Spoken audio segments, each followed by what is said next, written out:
Shia leader Muqtada al-Sadr is calling on Iraqis to join protesters camped inside parliament. His supporters are still inside the building inside Baghdad's Green Zone. Thousands of people stormed parliament on Saturday, the second time in a week. They're demanding a complete change to the political system, but opponents accuse them of trying to launch a coup. We are looking for the change of the corrupted officials, the change of the entire regime, because after 19 years we have not got any benefits. They have not done anything for us, no work, unemployment, and we are not getting our demands or our rights. Our demands are the change of all the corrupted officials. We do not need them. Our youth has been harmed and most of them do not have in their pocket 5,000 Iraqi dinars, $3.42. We do not need them, current officials, at all. We need to extract them. This is a revolution and a Husseini revolution. For more on the protest, we can cross now to join Arise Chief Correspondent John Cookson. John, thanks so much for joining us on Newsday. What do Sadr supporters want to come out of their protest?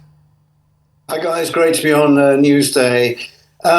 Look, what's going on at the moment is really an extension of the October uprising back in 2019, and the people were calling for a crackdown on corruption. Iraq is the third most corrupt country in the world, according to those experts who monitor these things.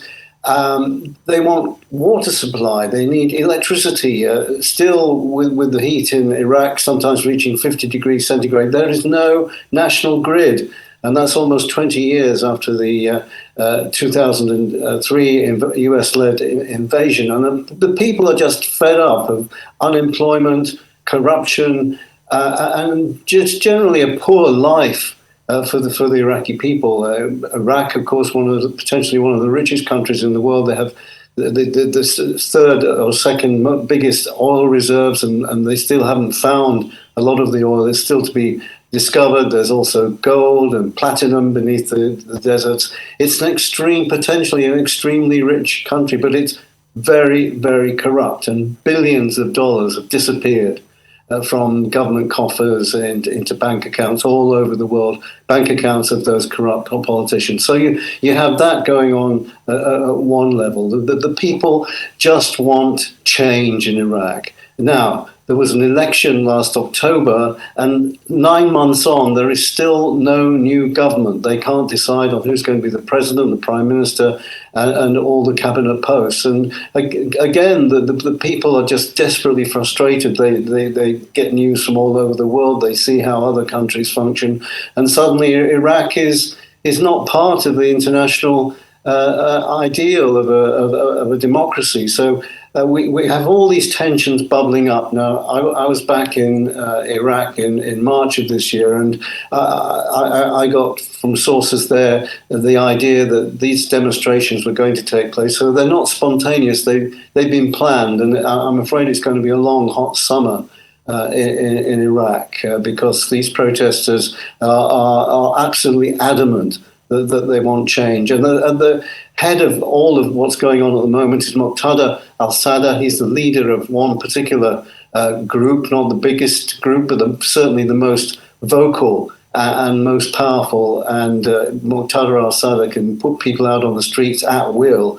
and he also runs a private army of his own. So these are dangerous days for Iraq, but most of all, the people want, as you saw in those sound bites there, an end to corruption, and they just want a normal life like many people around the rest of the world. Dangerous days indeed. What could you tell us more about the leader, Muqtada al-Sadr? Well, journalists normally describe him as a firebrand cleric, and that's a pretty good description. He's 47 years old, the fourth son of an important Shia Ayatollah. I actually spent some time with him in a previous life back in 2005 when he and his Mahdi army, as his militia are called, took on the might of the US army, and we were holed up in a mosque in Najaf, and then in the massive graveyard there, a graveyard which is about 100 square miles in size. And you only have to spend some days with those guys to realize the fanaticism and their feelings that they want Western influences out of Iraq. They also want Iranian influences out of Iraq. So this is a guy who appeals to many of the working class people in Iraq, also an element of the Shia community. His power base is in Sadr city in the north of Baghdad, and he is a firebrand. I mean, if you spend time with him, he has these calm periods, and then at some point he'll get very skittish, and his eyes flash around, and you realise that some people say he's not playing with a full deck half the time, but I'm more generous. I think he's just an excitable man, and he most of the time he's normal in his dealings with those around him. But he's certainly an interesting character and someone who can command people onto the streets at will. And his opponents know that he also has this private army, the Mehdi army. All right. He's an interesting character indeed. But now let's talk about the role of Iran. Is Iran stirring up trouble in its neighbor's enclave, talking about Iraq? I suspect yes, because Iran is such a powerful neighbor on the right geographically to Iraq. All political parties in Iraq are in some way linked to Iran, or most of them. And Iran, has such great trading links, and there's an exchange of oil and electricity. And if you go to southern Iraq, there's no difference in the streets between southern Iraq and southern Iran. You can cross between the two countries and not know that you changed countries. And then those people who say, well, no, why would they stir up trouble in a neighboring country? And I think the answer to that is that Iran wants to show to the rest of the world that it still has influence. It's under great pressure at the moment to re-engage with the Iran nuclear deal back in 2015, which the major powers withdrew from following America's withdrawal. So you've got all of this going on in the background, and then you have a face-off that's been going on between Iran and Saudi Arabia. Iran simply wants to show that this is what it can do. And there will be some element of Iranian influence in what's going on in Baghdad at the moment, yes. So, John, how much longer will the Iraqi government put up with these demonstrations? Well, the caretaker Prime Minister Kadhimi has called for calm. I think that what the government will do will allow people to let off steam as they are at the moment. And it's important to remember, just to point out, that this is the Iraqi parliament in the green zone, the most protected zone on earth, where the major embassies are not very far away, the American embassy, the British and European embassies.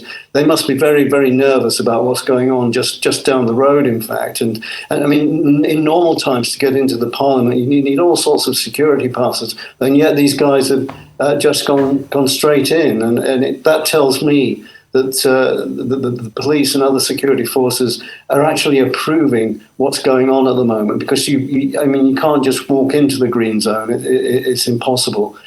So it's quite staggering that protesters are jumping around inside the Iraqi parliament, because to get in, as I say, is so difficult normally. But to answer your question, I think the government will let people let off steam for a little bit, but at some point, in the not too distant future, the Iraqi government is going to have to clamp down and throw them out. Now, in the past, in previous demonstrations, people have died. I'm afraid that might happen this time. But again, if Muqtada al-Sadr sees that this is on the point of pushing the Iraqi government, the caretaker government, to a point of exasperation, he can turn things around like that. He can snap his fingers and the people will just leave. So again, all roads lead back to this firebrand cleric, Muqtada al-Sadr.